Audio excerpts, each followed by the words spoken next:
Міне, Ұлы Отан соғысының жеңіспен аяқталғанына биыл 75 жыл толып отыр. Бұл сол кездегі кеңес халқының ержүректілігі мен төзімділігін паш ететін тарихта мәңгі есте қалатын күн.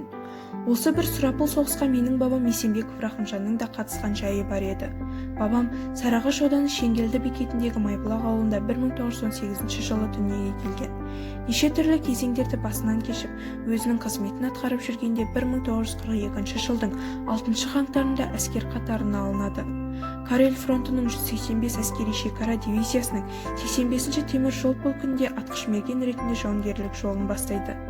Соғысқа елден аттанған 1.200.000-нан аса әскердің бірі болып Рахымжан бабам елін жаудан азат етуге атсалысады.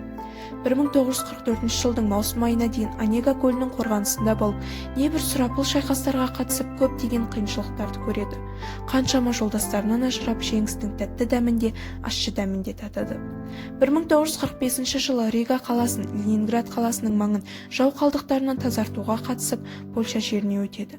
Құдайым-ау, ашаршылықтан әзер аман қалған, бір Алладан тілеп алған ұрпағымның шыбын жанын сақташы, деген анасының тілегі қабыл болып, Рахымжан бабам жеңіс күнін 1945 жылдың 9 мамырын Краков қаласында қарсы алады.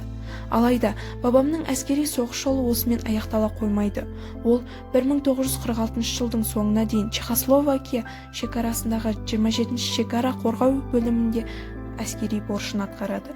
Елге 1946 жылдың 15 желтоқсанында оралды. Сонымен 1942 жылдың 6 қаңтарынан басталған әскери өмір 1946 жылдың 15 желтоқсанына дейін созылады. Осындай тынымсыз еңбектің арқасында елінің намысын қорғап, туған жерін жаудан азат етіп алды. Рахымжан бабамның өшпес ерліктерін барша жұрт біле бермесе де, артынан ерген 9 перзент, 39 немере, 45 шөбересі ерлігін де өзінде мәңгі жадында сақтайды.